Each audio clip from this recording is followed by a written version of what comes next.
Jes mentioned it, I found a bunch of cool stuff on the mountain. I started to, but then I was like, are we supposed to say that? So then I stopped. No, it's interesting because, you know, we have 8 acres and a lot of that's forested. And I've cut these paths through and stuff, but there's some places that I don't really go into that often. The other day, we were looking for a loose meat bird. Huh. And I found like this really cool farm. What was it? Like a farm plow? Yeah. An old school one, right? Yeah, an old school one. They hook up to a tractor. And then a nice cement mixer. Yeah. A trailer. Isn't it like steel or iron? Oh, yeah. It looks like it's iron or something, like heavy duty. And then a bunch of wood that's like not rotted out. Which is a huge blessing because honestly, like, I think a lot of times there's this, I guess, assumption for homesteaders or people who own their own businesses, like I do. Because if you don't know, I have a business, HBC Organics. And they think that we have all the monies.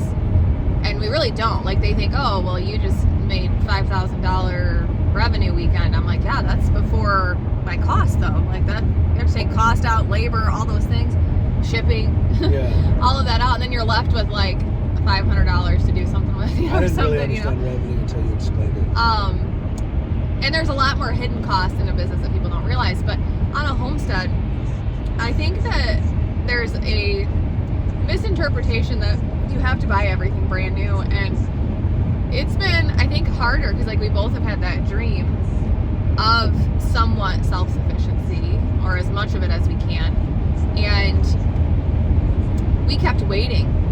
I guess we can go back, like when we first decided we were going to get chickens was that year that I was pregnant with Zoe.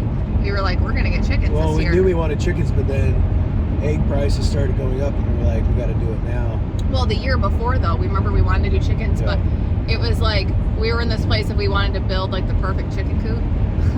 Yeah, and we had like, we were like, okay, it's gonna cost us like $1,500, and we, you know, and then I'm glad that it didn't work out with the weather because I feel like we're so much more blessed with the way this is, you know. So it's kind of like how I talked about it before, like who's in the way? I'm in the way, you know. And sometimes I think we get in our own way, not even realizing it, but. When we got the chickens this year, it was like, okay, we got to do this, and we didn't have anything ready at all. Uh-oh. We didn't really have anything ready for them. Dan decided to make the shed, the chicken coop. Yeah, we just pulled out all the tools. Yep, and then when we first got them, though, we had them all in brooders, and some of our brooders were just like Rubbermaid boxes. Remember, we had to separate certain ones, and we did buy one brooder. That was like, what was it, $100? Yeah. And that was like our biggest expense, was that one. And honestly, trying to get chickens in general was so hard because everybody was buying them. We were just buying them whenever we could find them. Right. Yeah, and they were like running out. Yeah. Tractor supply. And we ended up doing a really cool thing. We'll have to show you guys sometime. But everything that Dan has built on came from the property, or we've been blessed to find pallets on the side of the road, or I got pallets for my business. Yeah. And so like all that wood is such a blessing. And we were talking about it on my live stream on TikTok last night about I have a new scent blend called the Beard Family Forest, and it's magical and it's clean and it's earthy and mossy. And it was a scent Saturday item is what I called it. And I was telling people, I'm like, you know, we always tell you guys our forest is magical, but like I was having a full-on anxious meltdown out of nowhere right before my launch.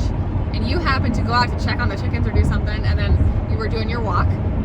And he gets lost in the forest in his walk sometimes. Yeah, and I love it, though. I do love it. There are times where I'm like, where did he go? And I'm like, oh, you gotta understand that there's always a reason. Like, I'm looking for a lost dog or a lost chicken. Something pulls me out there, and then I just... Right. Or he goes out to get, like, a I get lost in the forest. But that's okay. It is. And then I was, like, thinking about pressures of life and just everything. And Dan texted me, and he's like, found this lawnmower thing. I found this cement mixer, I found this, I found that, and I'm like sitting here laughing to myself because I was thinking about how we needed a plow, but even getting the ones that are Facebook Marketplace, or if I say we traded something for it, it's usually just the plow, no attachments. And then here, or there's just the tractor, no attachment. And here he's got plows now that he can attach, and a trailer and everything. So I was like, wow, what a blessing that the earth. It's like if they knew how much our property has provided for us. Yeah. Like, we're talking about pipe, fencing, like brick.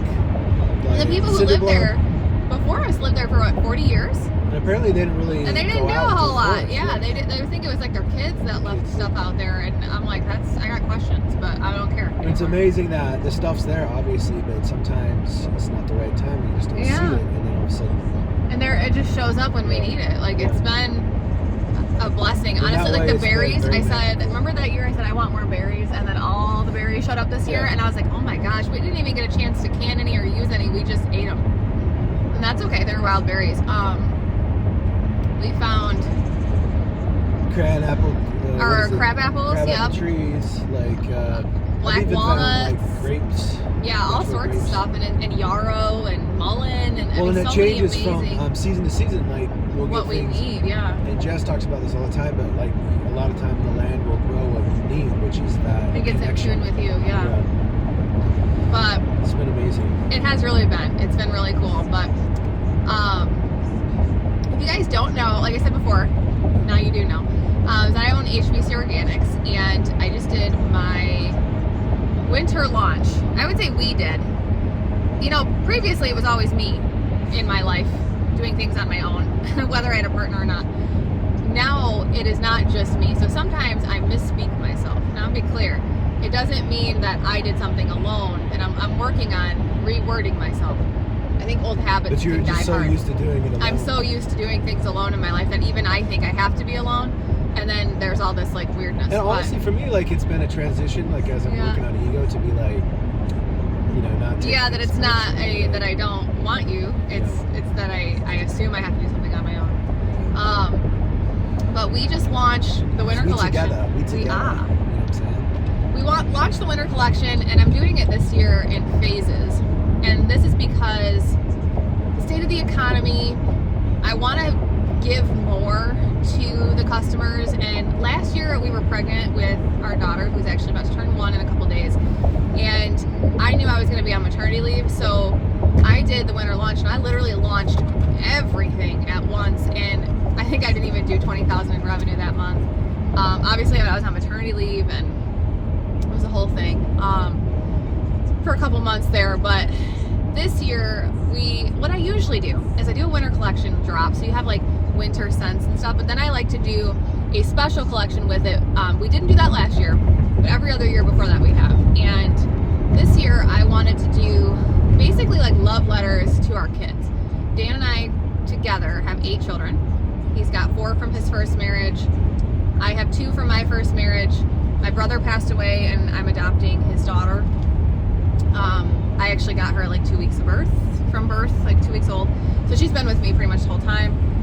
And then we have Zoe together. So that's 8 kids. And I wanted to basically do like these love letters to our kids. And I'm known on TikTok and I guess around for making custom scent blends with botanical extracts and essential oils, not fragrance oils and things like that. But I have I would say a specific gift, but then I also have some specific training to do such things. And I know how to put scents together that can make you feel something, that can take you on a journey, that it can work on you mentally and emotionally too. Like, I really believe in what I'm doing. Some people may not understand it, but that's my thing. And I wanted to do a love letter, and at first I was like, let's do it to the older kids. And I was like, let's do it to the younger kids. And then I was like, you know what? We have 8 kids and we're doing 4 launches. So we're gonna go 2 per launch for each, you know. Obviously every bar is associated with all of the kids, but I feel like each bar I zone in on one kid specifically. Our first bar is called the Desert Traveler. And my thought process with it was about Benji. So he's the second boy. He's 21. Benjamin Thomas. And he lived with us for a little while last year. And I really enjoyed getting close to him, getting to know him more. Really love him. He's amazing in so many ways. And basically the thought behind this bar, obviously Benji was in my mind. And the thought with this bar was, I'm a child of divorce as well. And I remember my dad always had to travel to get to me. And actually that was like when I got married long ago, that was one of our songs, was the Highway 20 Ride by Zach Brown, or Zach Brown Band? Yeah, the Zach Brown Band. And he talks about how he's driving all the time to get to his kid. And that was kind of like our thing, but there's so much more to just being a desert traveler. Now, our older children are in Utah, and when we go see them, we have discovered that driving is so much better than flying, financially and everything.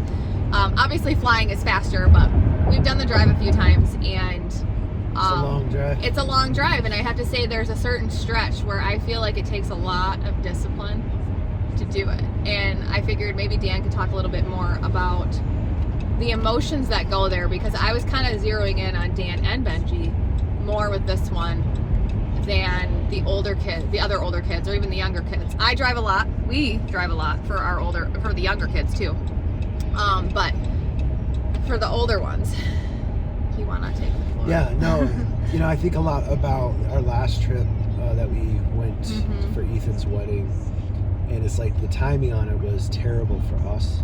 Yeah. I was dealing with the medical stuff, financially, everything, but it's like we knew we had to go, Yeah. And I think with Benji and all of our kids, it's like you have this mission, to be there for your children and to do whatever it takes, even if it's not the easiest thing, but it's so important, and like having Benji is such an amazing kid, man.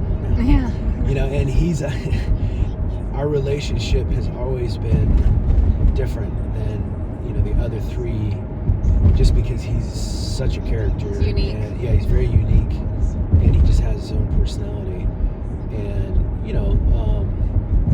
we have these connections. Like, I bought this cat back when I lived in Utah, and when I was kind of out of the picture, I guess, she ended up getting pregnant, and Benji birthed this litter of cats at their house.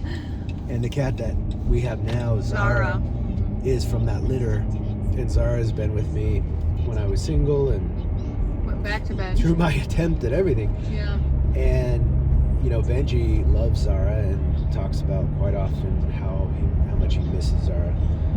And I like to think that that is a little bit of our connection, together. Yeah. And just everything that we've been through. But desert traveler, I think, to me, it represents the journey in life, where sometimes we don't know where we're going or why, but we know we have to continue moving forward, and oops, I think I just used the blinker for the railroad track. That's okay. I just wanted to share like this. There was one time that Jess and I were kind of in a bad place in our relationship, and I was upset enough that I just drove. I've done that in my life where I just kind of, and I went and visited my brother Travis and his wife Erica and their kids in Missouri, and not really knowing where I was going, what I was going to do. And I remember walking down this dirt country road, and up ahead of me as I'm walking, this beautiful butterfly just kept landing right in the middle of the road. And then as I got closer to it, it would get up and fly a little bit more off in the distance. And right before then, I remember looking up and just asking God, I was like, what do you want from me? Like, where am I going? I have no idea. And then I had this experience, and it was so poignant because it was like, you may not know where you're going, but you need to keep moving forward. You need to, my therapist talks about surrendering to the process, And I don't know, life is so interesting, but I think this bar really, encapsulates a lot of that. Well, and I think Benji is very poignant too. He was very special, kind of like how Layla was in my relationship with my ex for my boys, and Benji with your ex for the older ones was when you guys had separated the first time. He was kind of the bridge, that gap that made you go, okay, even though I don't think I should do this, I need to do this for the kids. So it's like there's a lot of sacrifices, I think, as parents that we make for our children, because I don't think I mean, and honestly, like I come from divorced parents. I know a lot of people in my family that are divorced. And what I've gathered is that divorce doesn't just happen typically. It's never truly 100% out of the blue. Like, I feel like it's building for a long period of time. And I mean, there might be some people where it's like sudden, but I think things build for a long time. And like for me, I stayed with my ex for a little while longer because I had just gotten guardianship of Layla and I needed to show the court stability. And so I was like, okay, well, we'll keep doing therapy. I'll keep working on it. And then I came to the point when she was like 9 months old where I just couldn't anymore.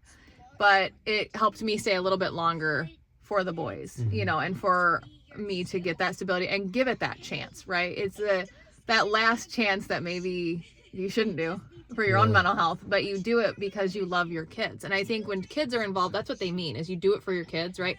I don't think it always means staying in something that's not good. Right. You know, my boys ask me all the time because they're younger. They have a really tough time grasping divorce because they love their dad. They love me.